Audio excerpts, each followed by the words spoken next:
At Sunrise and Gracewell, we have this core value that every day should be a good day for everybody that lives with us. So the Live with Purpose programme that we've got really reflects that. We've got a whole range of different, what we call signatures within that really address mind, body and spirit, if you like, to help people to be cognitively stimulated, to experience well-being, to experience, the joy in every day. The way now that dementia is commonly accepted really amongst the professionals is that it's no longer just seen as an illness, it's actually seen as a disability. Dementia is seen as the group name for the symptoms that people have or might have when they have these conditions such as Alzheimer's disease. So the way I describe it to help especially family members and new carers in the company is to think about when you have a cold. So we understand the word cold as a group name for a whole load of symptoms, and then you have different treatments depending on what your symptoms are.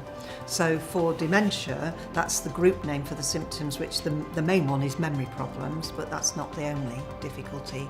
People have difficulties finding their way or being able to produce the right words or being able to recognise objects, those kinds of functions, which all come from different areas of the brain being damaged. I kind of talk about these approaches as being like Lemsip for the brain. So you would use Lemsip for a cold, but you choose the right approach depending on what the difficulties are.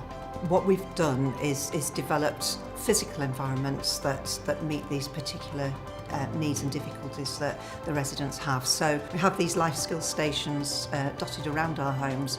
For example, it's an office station, it's a desk with lots of interesting paraphernalia, things from the old days often on there. We also have something called a nursery station, which has a crib with it, and very special dolls called empathy dolls, and they're weighted so that when you hold them, they feel very snug, they feel very nurturing, and for some people they bring out that nurturing instinct. Both at Sunrise and Gracewell, we're rolling out as part of our Enriched memory care, we've got our Enriched dining model, and that is to look at ensuring, of course, that we've got excellent opportunities for the best nutrition, plenty of fluids for the person so that they're as physically healthy as possible through that. But there's more to it than that for people with dementia.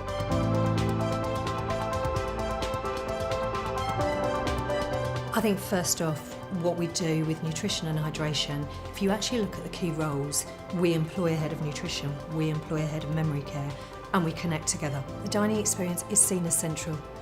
It's not a tokenistic task that goes on during the day. Considering we have breakfast, lunch and dinner, you've got 3 points of the day that can really enhance somebody's life. We connect care and catering together.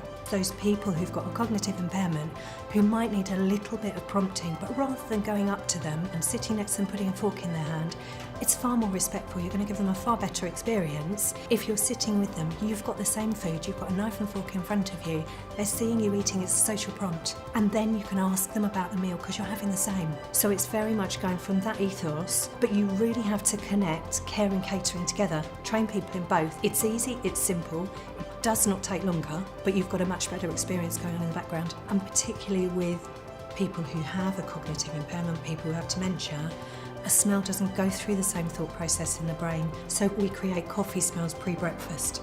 We have bread machines, so we make bread, the smells will come through, waft through about 15 minutes before lunch. That bread's then used to go with the soup, but you've created that smell, so possibly a memory prompt that a meal is coming. You might have people who have dysphagia, so they have a swallowing difficulty. As a result of that, they need their food to be texture modified. That in itself is a very difficult thing to address for somebody. If you're now told that the food you used to absolutely love, you now need it to perhaps be so soft it's fork mashable, or even softer, that it's to the state where it's pureed. So you need to think about how to make that food still taste right and still be the right texture where you're not going to choke on it. There are simple techniques that you can give chefs and good equipment to enable them to present a puree. But there are the things you can do where a shepherd's pie with peas and broccoli will still look the shape of a shepherd's pie with a portion of peas with broccoli, shaping carrots. There's no reason to not do that. It takes a few seconds longer, but it can be done very well. Do you eat with your eyes when food comes towards you? if it looks unappealing, not only are you not going to enjoy it as much, but you might not have it in the first place. So you've got two factors. You're not going to enjoy it, and you might actually lose weight if that's happening day on day on day. And if you consider that loneliness, boredom and helplessness can be massively affecting somebody's quality of life, you can address that through dining. And remember that it is an aspect of health and well-being that if you get it right through really simple things that do not cost more, somebody's health and well-being is going to be better, so everything else is going to work better.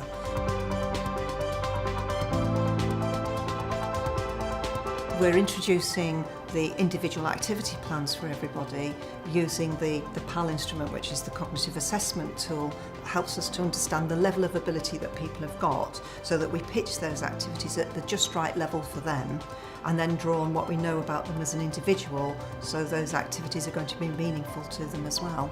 Every person with dementia is unique.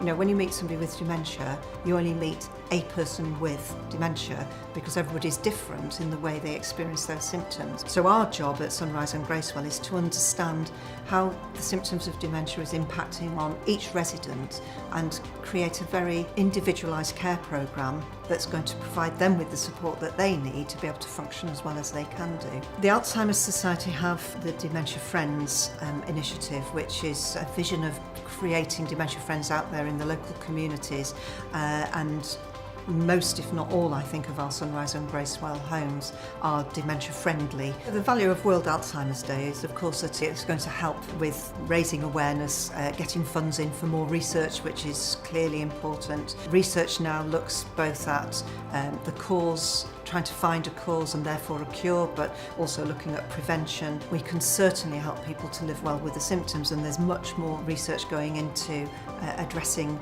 the way that we support and care for people as well.